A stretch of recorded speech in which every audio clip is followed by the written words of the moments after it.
And with that, let me introduce Susan LaCroix.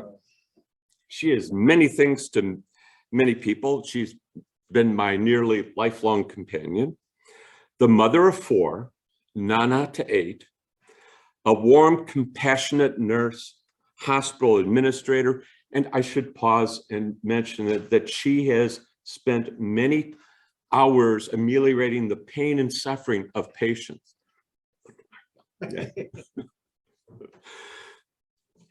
More recently, though, she's a businesswoman leading a team 50 strong. Susan is intelligent, creative, and an inspiration to her family and friends. Today, we have the opportunity to see her demonstrate her entertaining rhetorical skills on the topic of holiday traditions.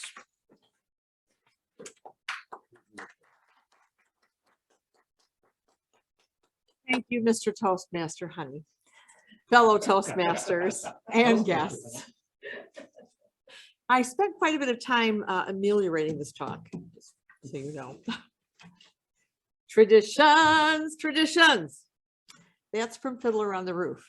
This story is filled with traditions, cultural traditions, family traditions, and it just made me pause and think. This is probably one of my favorite stories.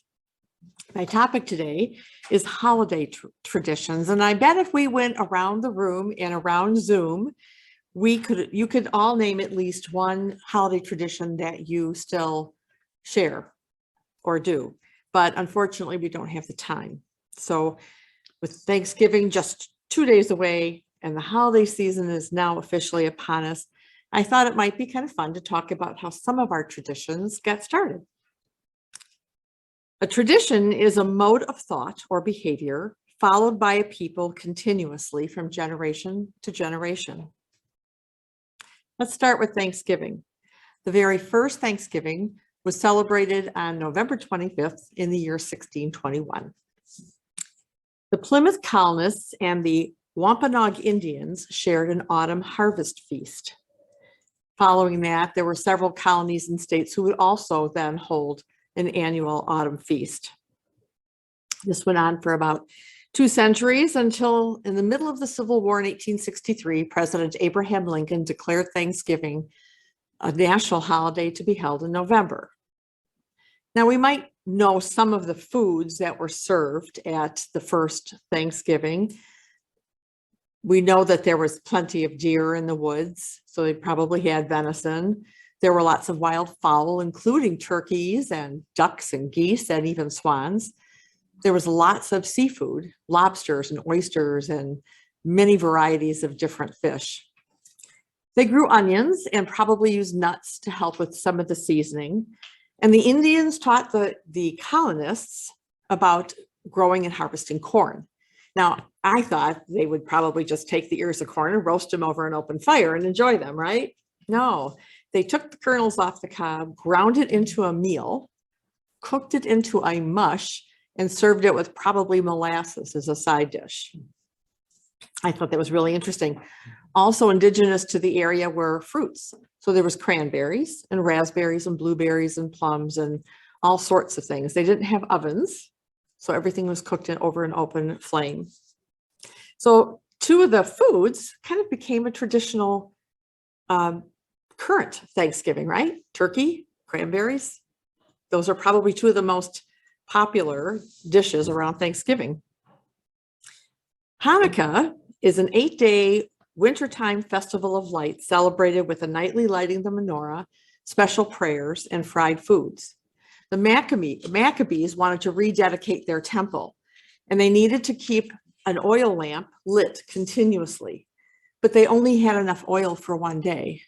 Miraculously, that lamp stayed lit for 8 days, and that's where the 8 days of Hanukkah began.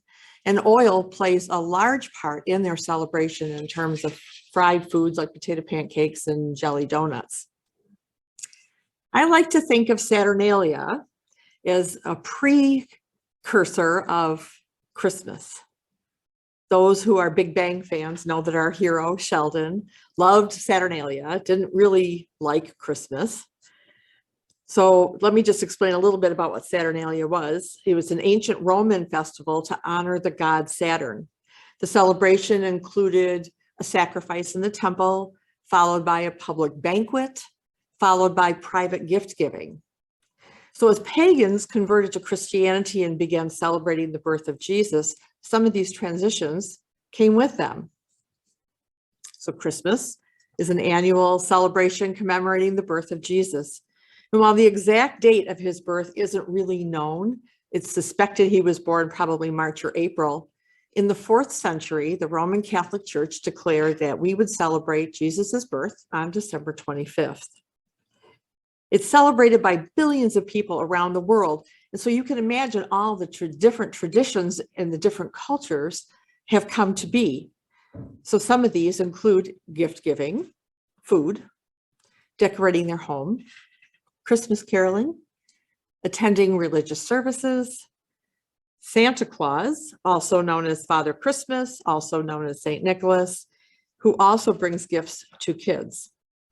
So there really was a Saint Nicholas. He was a bishop in the church who came from money. And he was aware that there were many children who were in need, and he'd sneak into homes in the middle of the night and he'd leave them gifts. And that's where the tradition of Santa bringing gifts to children came from. Christmas has become very commercialized and secular over the years. And some of these traditions and customs have also evolved into that arena as well. For example, do you know why Santa is portrayed wearing a red suit? I thought it was Coca-Cola, right? That came up with this ad, but I thought I better fact check myself, and I'm glad I did because I was wrong. So let me tell you, if we have to go all the way back to 1823, when Clement Clark Moore published "'Twas the Night Before Christmas." So if you think about that, he wrote down his vision of what this jolly old man was like. In 1863, Harper's Weekly cartoonist Thomas Nast, known for his Civil War cartoons, created Santa wearing a red suit. Stores then began featuring different versions of Santa. Sometimes he was skinny and scrawny, sometimes he was mean, sometimes he was happy.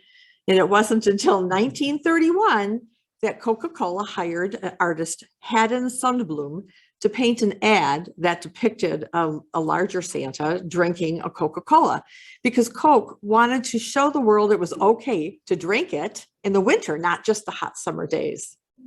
So that's where that came from. So the modern day Santa that we see is from this artist. So it's a nice plump Santa wearing a red suit with a big fluffy beard, beard, fluffy beard, with a pipe in his mouth, holding a can of Coke. After we got married, we, of course, each brought traditions from our own childhoods.